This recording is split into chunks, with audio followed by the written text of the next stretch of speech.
जगन्नाथपुरी रथ यात्रा भारत ही नहीं बल्कि दुनिया भर में प्रसिद्ध है।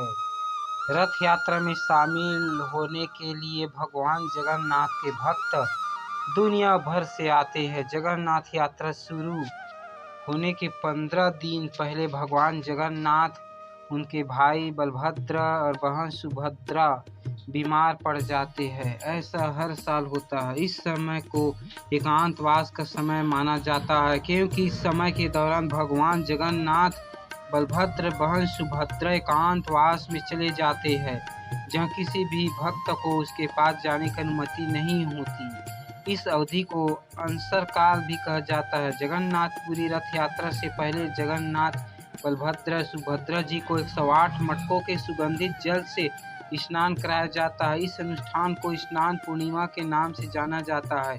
कई भक्तों के मन में सवाल आता है कि आखिर हर साल भगवान जगन्नाथ बीमार क्यों पड़ते हैं। इसका जवाब माधव दास और भगवान जगन्नाथ की कहानी से जुड़ा मिलता है।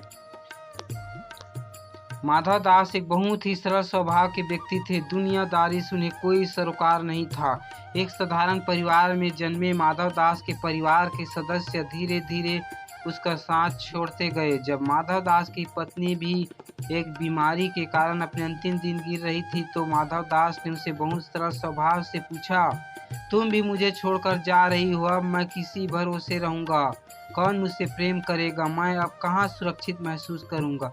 यह कहकर माधव दास रोने लगे। माधव दास की पत्नी भी भगवान जगन्नाथ की परम भक्त थी। मृत्यु के करीब आ चुकी उसकी पत्नी ने माधव दास से कहा कि पुरी में भगवान जगन्नाथ की शरण में चले जाए, उससे ज्यादा उन्हें कोई भी प्रेम नहीं कर सकता। माधव दास स्वभाव से बहुत सरल थे। उन्हें दुनियादारी की समझ नहीं थी। छल कपट से दूर माधव दास बहुत सरल स्वभाव से मंदिर के सामने लगे एक पेड़ की छांव के नीचे बैठ गए।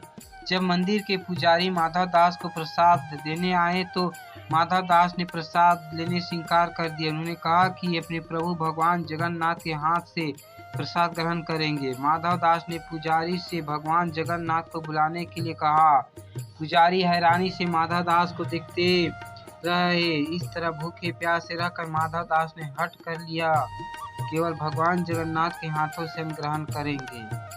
माधव दास जी की सरलता देखकर भगवान जगन्नाथ का मन पिघल गए और रूप बदलकर माधव दास के पास अन्न लेकर पहुंचे, लेकिन माधव दास ने अन्न ग्रहण करने से मना कर दिया। माधव दास ने कहा कि उन्हें इस संसार में सबसे ज्यादा विश्वास भगवान जगन्नाथ पर है, वे केवल उनके हाथ से ही अन्न खाएंगे।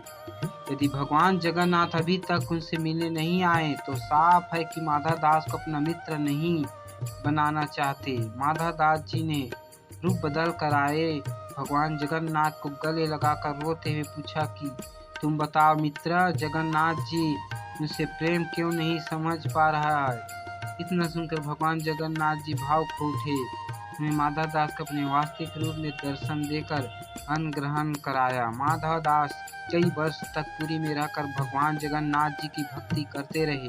हर रोज उनके दर्शन करते दोनों मित्र बन गए। कई वर्ष बाद प्रकृति चक्र घूमर माधव दास युवावस्था में वृद्धावस्था में प्रवेश करने लगे। इस समय के दौरान माधव दास जी बीमार पड़ गए। उनकी बीमारी से भगवान जगन्नाथ ने दिन रात उनकी सेवा की। बीमारी से कमजोर हो चुके माधव दास ने एक दिन भगवान जगन्नाथ से कहा, प्रभु आप तो जगत के स्वामी हैं, तो आप मेरी बीमारी ठीक नहीं कर सकते? इसके जवाब में भगवान जगन्नाथ ने कहा, मित्र माधव दास, मैं तुम्हें मोक्ष देना चाहता हूँ। पिछले जन्म के कर्म भोगने के बाद तुम पवित्र हो जाओगे। अभी तुम्हारी बीमारी के बस 15 दिन बचे हैं।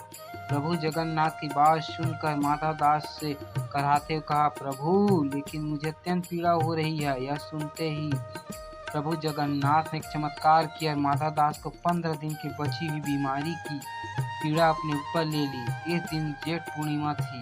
माधव दास ठीक हो गए, लेकिन प्रभु जगन्नाथ बीमार पड़ गए। इस तरह कुछ समय बाद माधव दास जी को मोक्ष मिला। तब से प्रभु जगन्नाथ अपने परम भक्त की 15 दिन की बीमारी अपने ऊपर ले लेते हैं और हर साल जेठ पूर्णिमा के दिन से अगले 15 दिन के लिए बीमार पड़ते हैं और एकांतवास में चले जाते हैं।